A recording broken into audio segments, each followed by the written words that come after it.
Welcome to episode 4 of The Haunted Hotel. I'm Nayara, your narrator tonight, while Raul shapes the music, artwork and atmospheric edit.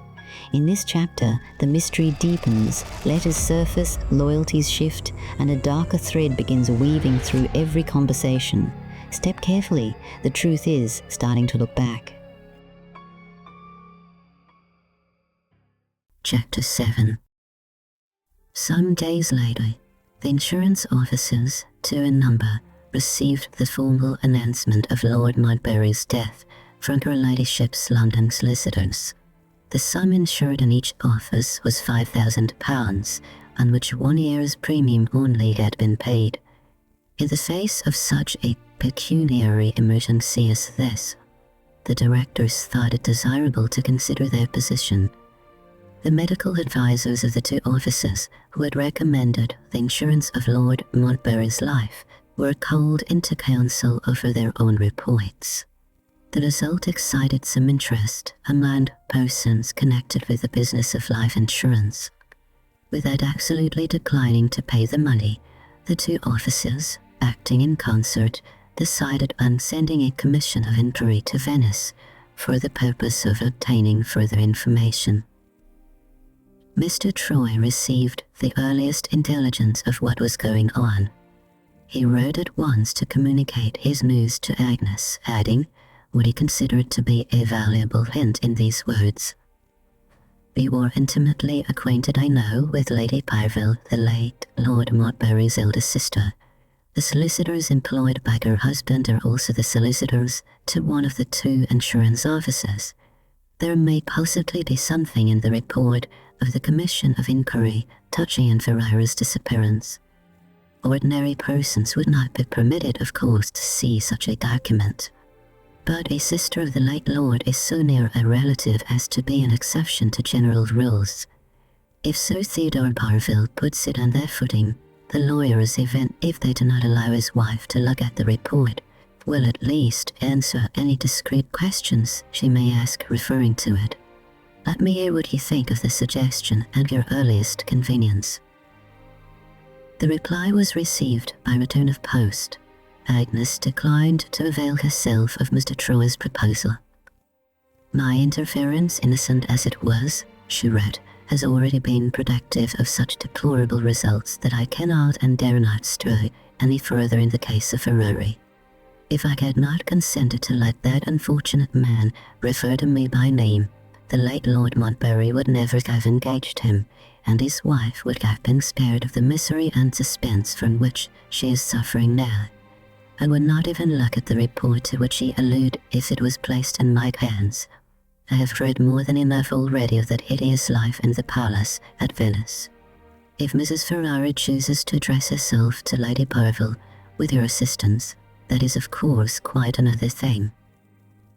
But even in this case I must make it a positive condition that my name shall not be mentioned. Forgive me, dear Mr. Troy.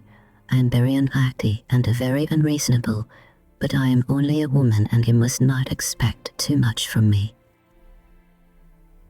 Foiled in this direction, the lawyer next advised making the attempt to discover the present address of Lady Montbarry's English maid. This excellent suggestion had one drawback. It could only be carried out by spending money, and there was no money to spend. Mrs. Ferrari shrank from the bare idea of making any use of the £1,000 note. It had been deposited in the safekeeping of a gag. If it was even mentioned in her hearing, she shuddered and referred to it with melodramatic fervour as "my husband's blood money." So, under stress of circumstance, the attempt to solve the mystery of Ferrari's disappearance was suspended for a while. It was the last month of the year 1860. The Commission of Inquiry was already at work, having begun its investigations on December 6. On the 10th, the term for which the late Lord Montbarry had hired the Venetian palace expired. News by telegram reached the insurance offices that Lady Montbarry had been advised by her lawyers to leave for London with as little delay as possible. Baron Duval, it was believed, would accompany her to England, but would not remain in that country unless his services were absolutely required by her ladyship. The Baron, well known as an enthusiastic student of chemistry, had heard of certain recent discoveries in connection with that science in the United States and was anxious to investigate them personally.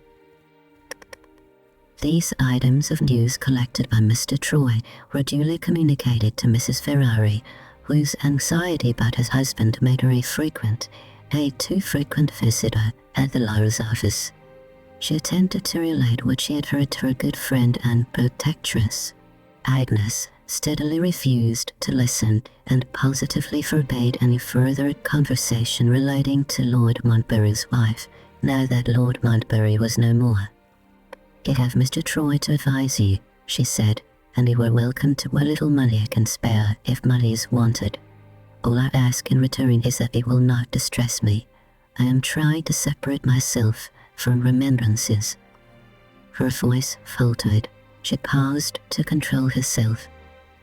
"From remembrances," she resumed, "which are sadder than ever since I have heard of Lord Montbarry's death. Help me by your silence to recover my spirits, if I can. Let me hear nothing more until I can rejoice with you that your husband is found." Time advanced to the 13th of the month, and more information of the interesting sort reached Mr. Troy. The labours of the Insurance Commission had come to an end. The report had been received from Venice on that day. If you like this audio story, please consider to subscribe the channel and let us know what you like the most in this presentation. Chapter 8. On the 14th, the directors and their legal advisers met for the reading of the report with closed doors. These were the terms in which the commissioners related the results of their inquiry: private and confidential. "We have the honour to inform our directors that we arrived in Venice on December 6, 1860. On the same day we proceeded to the palace inhabited by Lord Montbarry at the time of his last illness and death. We were received with all possible courtesy by Lady Montbarry's brother, Baron de Var. My sister was her husband's only attendant throughout his illness. The Baron informed us. She is overwhelmed by grief and fatigue, or she would have been here to receive you personally. What are your wishes, gentlemen, and what can I do for you in her ladyship's place?" In accordance with our instructions, we answered that the death and burial of Lord Montbarry abroad made it desirable to obtain more complete information relating to his illness and to the circumstances which had attended it than could be conveyed in writing. We explained that the law provided for the lapse of a certain interval of time before the payment of the sum assured, and we expressed our wish to conduct the inquiry with the most respectful consideration for her ladyship's feelings and for the convenience of any other members of the family inhabiting the house. To this the Baron replied, "I am the only member of the family living here, and I and the palace are entirely at your disposal." From first to last we found this gentleman perfectly straightforward and most amiably willing to assist us. With the one exception of her ladyship's room, we went over the whole of the palace the same day. It is an immense place, only partially furnished. The first floor and part of the second floor were the portions of it that had been inhabited by Lord Montbarry and the members of the household. We saw the bedchamber at one extremity of the palace, in which his lordship died, and the small room communicating with it which he used as a study. Next to this was a large apartment or hall, the doors of which he habitually kept locked, his object being, as we were informed, to pursue his studies uninterruptedly in perfect solitude. On the other side of the large hall were the bedchamber occupied by her ladyship, and the dressing-room in which the maid slept previous to her departure for England. Beyond these were the dining and reception rooms, opening into an antechamber which gave access to the grand staircase of the palace. The only inhabited rooms on the second floor were the sitting-room and bedroom occupied by Baron de Var, and another room at some distance from it, which had been the bedroom of the Courier Ferrari. The rooms on the third floor and on the basement were completely unfurnished and in a condition of great neglect. We inquired if there was anything to be seen below the basement, and we were at once informed that there were vaults beneath which we were at perfect liberty to visit. We went down so as to leave no part of the palace unexplored. The vaults were, it was believed, used as dungeons in the old times, say some centuries since. Air and light were only partially admitted to these dismal places by two long shafts of winding construction which communicated with the backyard of the palace, and the openings of which, high above the ground, were protected by iron gratings. The stone stairs leading down into the vaults could be closed at will by a heavy trapdoor in the back hall, which we found open. The Baron himself led the way down the stairs. We remarked that it might be awkward if the trapdoor fell down and closed the opening behind us. The Baron smiled at the idea. "Don't be alarmed, gentlemen," he said. "The door is safe. I had an interest in seeing to it myself when we first inhabited the palace. My favorite study is the study of experimental chemistry, and my workshop, since we have been in Venice, is down here." These last words explained a curious smell in the vaults, which we noticed the moment we entered them. We can only describe the smell by saying that it was of a twofold sort, faintly aromatic as it were, in its first effect, but with some after-odor very sickening in our nostrils. The Baron's furnaces and retorts and other things were all there to speak for themselves, together with some packages of chemicals, having the name and address of the person who had supplied them plainly visible in their labels. "Not a pleasant place for study," Baron Navarre observed, "but my sister is timid. She has a horror of chemical smells and explosions, and she has banished me to these lower regions, so that my experiments may neither be smelt nor heard." He held out his hands, on which we had noticed that he wore gloves in the house. "Accidents will happen sometimes," he said, "no matter how careful a man may be. I burned my hands severely in trying a new combination the other day, and they are only recovering now." We mention these otherwise unimportant incidents in order to show that our exploration of the palace was not impeded by any attempt at concealment. We were even admitted to her ladyship's own room on a subsequent occasion when she went out to take the air. Our instructions recommended us to examine his lordship's residence because the extreme privacy of his life at Venice and the remarkable departure of the only two servants in the house might have some suspicious connection with the nature of his death.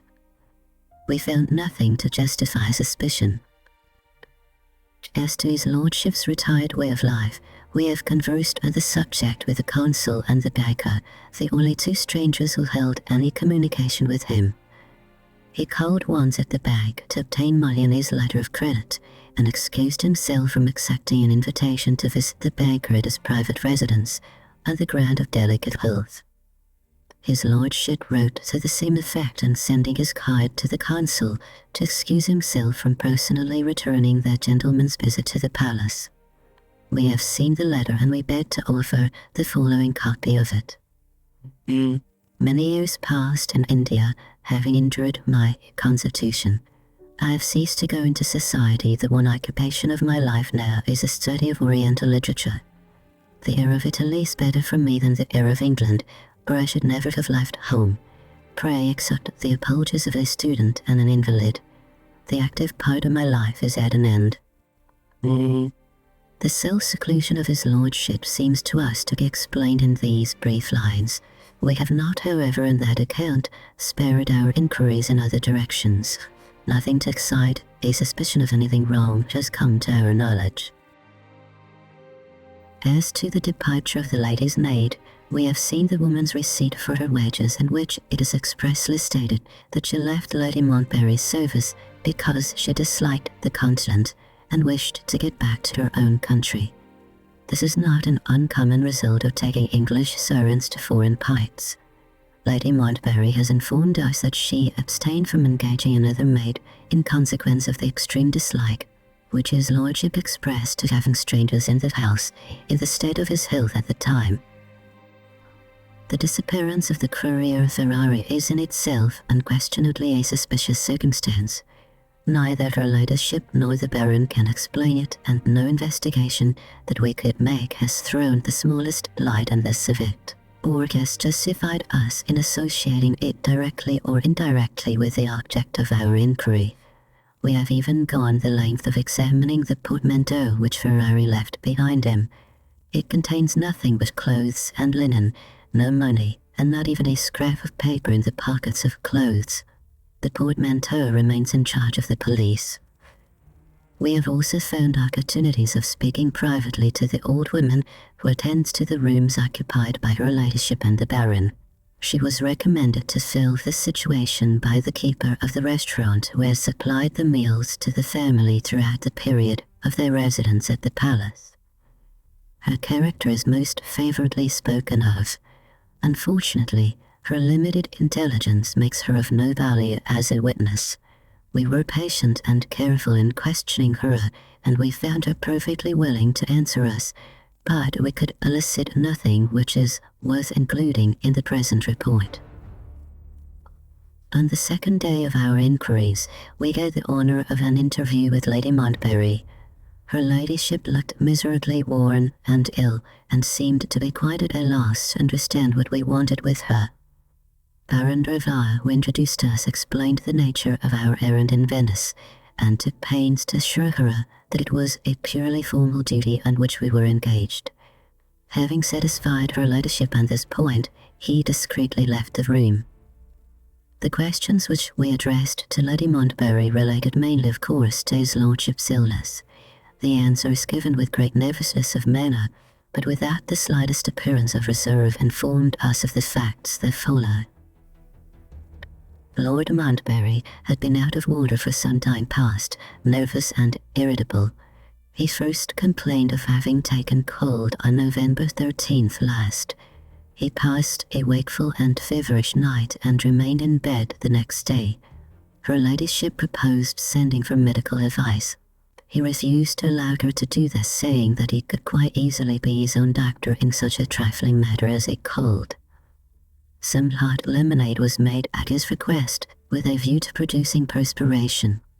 Lady Montbarry's maid having left her at that time, the Courier Ferrari, then the only servant in the house, went out to buy the lemons.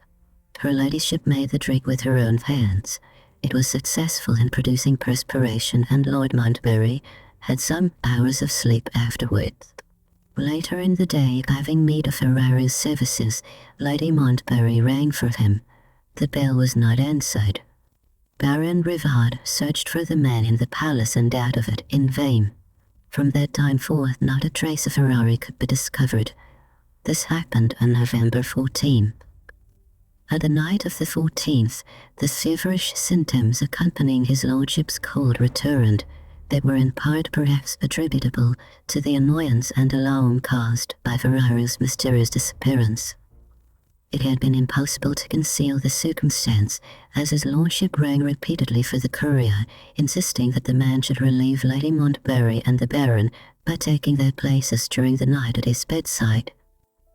On the 15th, the day on which the old woman first came to do the housework, his lordship complained of sore throat and of a feeling of oppression in the chest. On this day and again on the 16th, her ladyship and the Baron entreated him to see a doctor. He still refused. "I don't want strange faces about me. My cold will run its course in spite of the doctor," that was his answer. On the 17th he was so much worse that it was decided to send for medical help whether he liked it or not. Baron Raul, after inquiry of the consuls, secured the services of Dr. Bruno, well known as an eminent physician in Venice, with the additional recommendation of having resided in England and having made himself acquainted with English forms of medical practice. Thus far, our account of his lordship's illness has been derived from statements made by Lady Montbarry. The narrative will now be most fitly continued in the language of the doctor's own report, herewith subjoined. My medical diary informs me that I first saw the English Lord Montbarry on November 17. He was suffering from a sharp attack of bronchitis. Some precious time had been lost through his obstinate objection to the presence of a medical man at his bedside. Generally speaking, he appeared to be in a delicate state of health. His nervous system was out of order. He was at once timid and contradictory. When I spoke to him in English, he answered in Italian, and when I tried him in Italian, he went back to English. It mattered little. The malady had already made such progress that he could only speak a few words at a time, and those in a whisper. I at once applied the necessary remedies. Copies of my prescriptions with translation into English accompany the present statement and are left to speak for themselves. For the next 3 days I was in constant attendance on my patient. He answered to the remedies employed, improving slowly, but decidedly. I could conscientiously assure Lady Montbarry that no danger was to be apprehended thus far. She was indeed a most devoted wife. I vainly endeavoured to induce her to accept the services of a competent nurse. She would allow nobody to attend on her husband but herself. Night and day this estimable woman was at his bedside. In her brief intervals of repose, her brother watched the sick man in her place.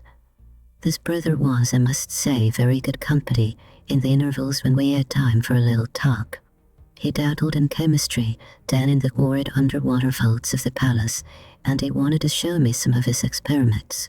I have enough of chemistry in my prescriptions, and I declined. He took it quite good-humouredly. I am straying away from my subject. Let me return to the sick lord.